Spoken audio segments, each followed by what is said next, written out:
Today on In the Wood Yard, we're making little pieces of wood out of big pieces. Got a whole bunch of dry ash. Now this ash has been cut and laying in log form in the wood yard for 7 months. And this was all free wood that I got from a guy that was just cutting down a bunch of dead trees in his yard.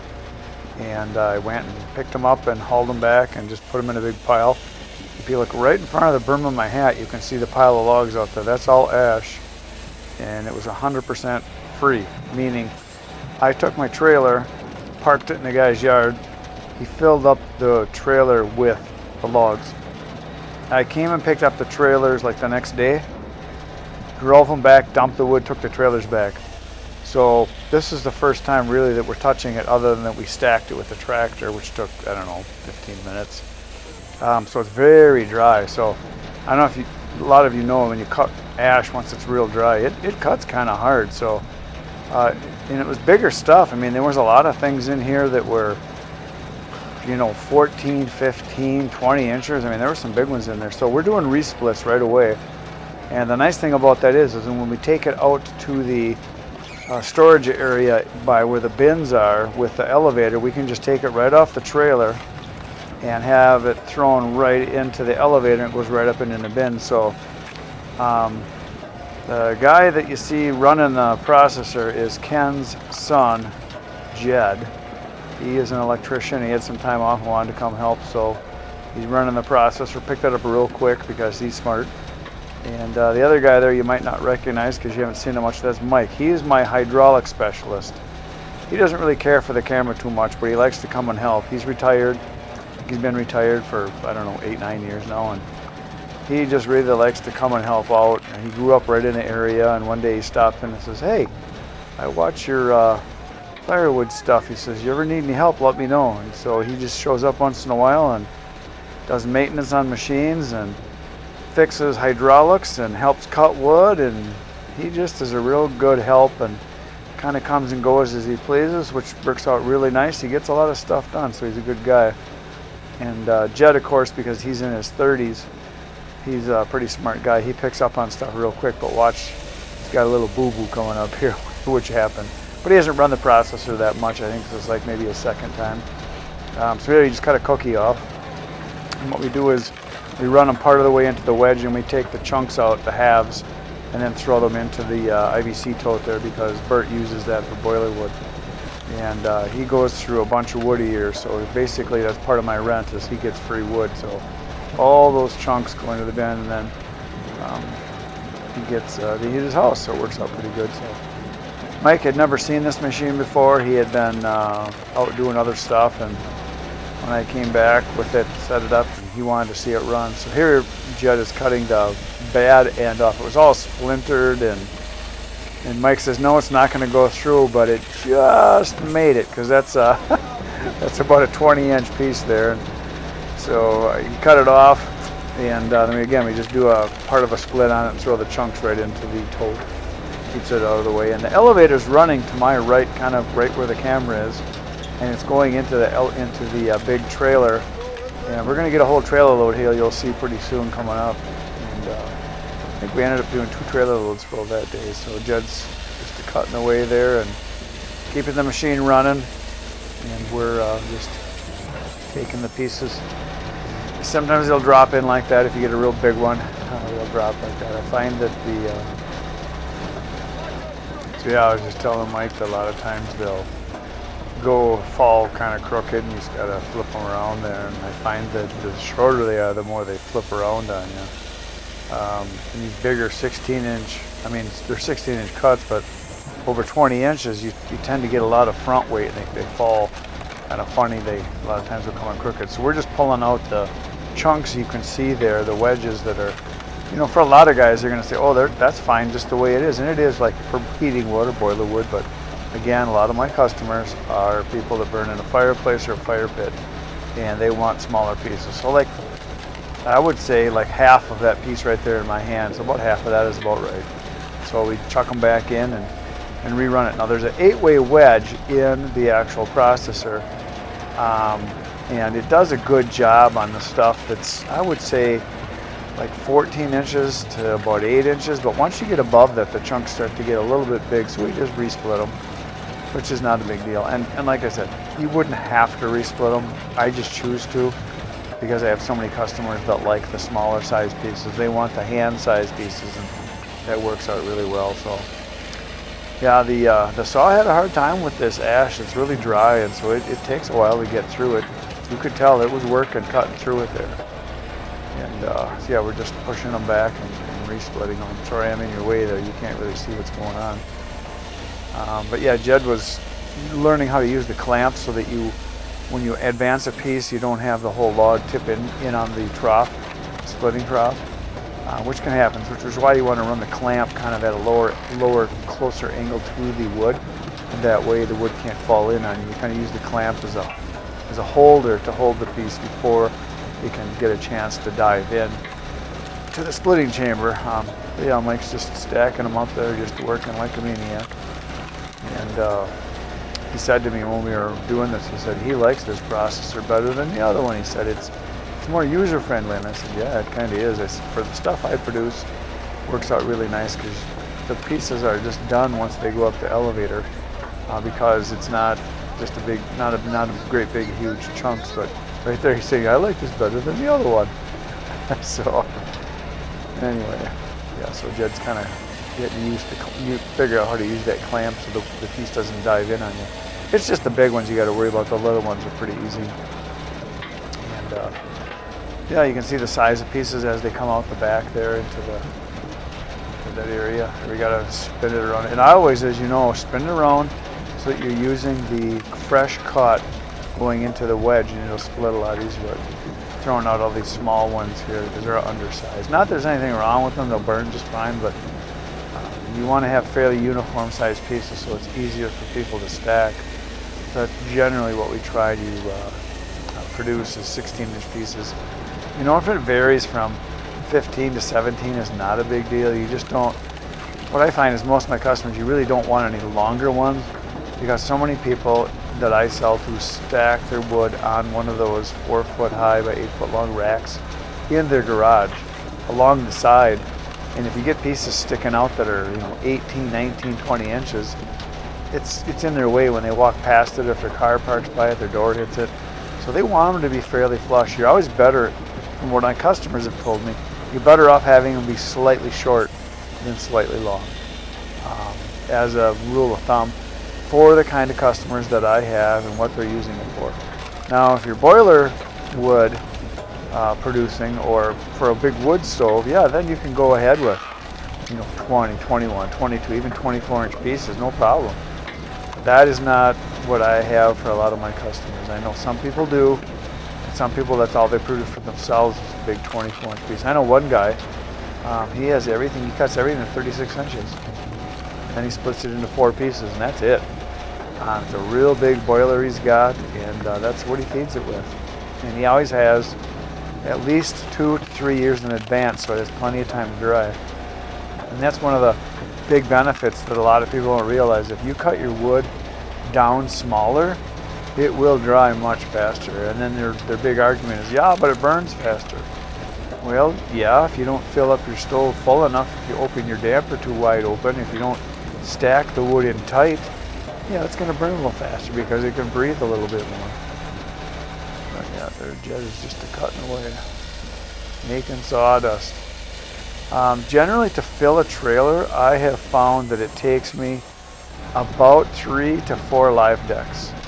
If you put 3 live decks full of wood through the processor, it pretty much fills the trailer if they're bigger chunks and if you stack them like double high. But if they're small, stuff that's anywhere from 4 to 8 inches smaller wood, you're going to have to load it a lot more often because that volume of the height of the wood on the live deck makes a big difference. So if you've got small little pencil type sticks, it takes a lot more cutting and a lot more wood to add up fast. If you got big rounds, it adds up fast. Look at those guys fly. Holy smokes, we're going now.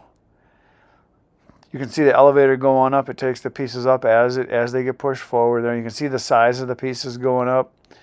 Pretty much what most everybody wants. Really nice size chunks, and that ash makes beautiful wood. It really is sad that in a very short amount of time, all the ash is going to be gone. Look at that pile up there. Look at that trailer empty. That actually took us maybe 15 minutes. So now we're back at it. Loading the live deck and cutting. So there's a snake coming in right there. You can see, and Jed's cutting on it. Those really curly Q, we call them snakes, where they look like a snake curled up, are tough ones because as they turn and twist, you get different angled cuts. And there's a bunch of smaller stuff coming up here now. You can see all the little ones. And those just don't add up as fast. That one that I just dropped in there, that's like an 8-incher. That's a nice size, from 8 to 18 inches. Real nice. You can produce a bunch of wood, works really good. There you can see one dropping in, and he's feeding it into the cutting area with the live deck there in the feed tray and cutting. Oh, look at those guys move. Now they're moving right along. And so yeah, when you're the ground guy, which is me, I put in gas. I make sure the trailer's not getting too filled up too fast. I make sure that the wood is spread out evenly in the trailer. Load logs onto the live deck, make sure they're feeding in nicely so they're not getting jammed up and all tangled up. So the guy running the machine can just keep moving.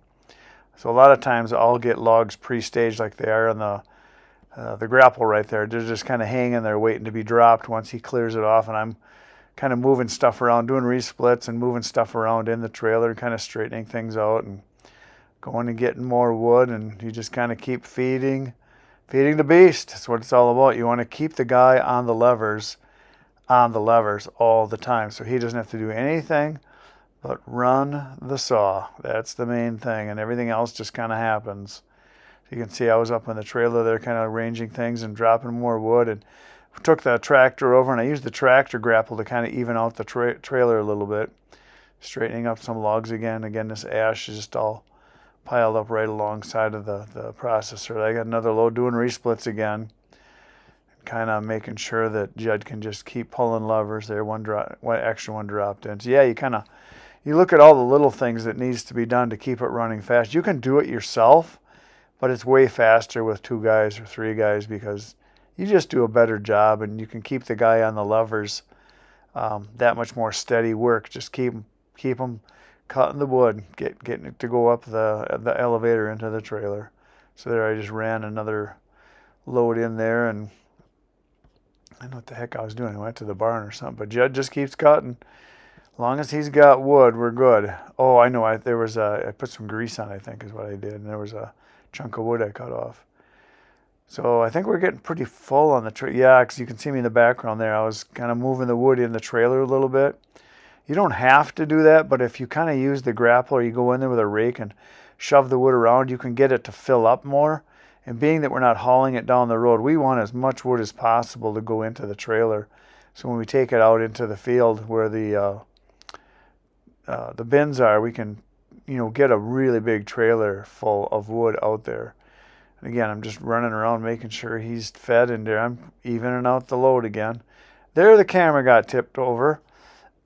I don't know if I even noticed it until a little later, but camera's laying on the ground, and that happens at least once a day, sometimes 2 or 3 times a day. Look at that. You don't see any worms or nothing. Okay, there I got it back up again. Cutting more logs and just fixing stuff, keeping the load to go. Beautiful day we had there. There's another snake. See that like banana snaky looking thing?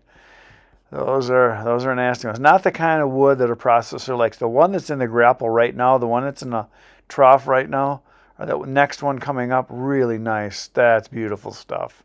If you can get wood like that, oh my gosh, it's so nice. Here you can see he's got 2 logs in the trough. So what you do is you use the clamp to kind of hold one back, and I just keep feeding them. There I'm just pushing wood again with the grapple on the trailer, because we're trying to get it as full as possible. There I just move the trailer a little bit because we're going to probably take it out now and empty it. I think that's what's going to happen next. I think we're going to do another load. Yep, here we go.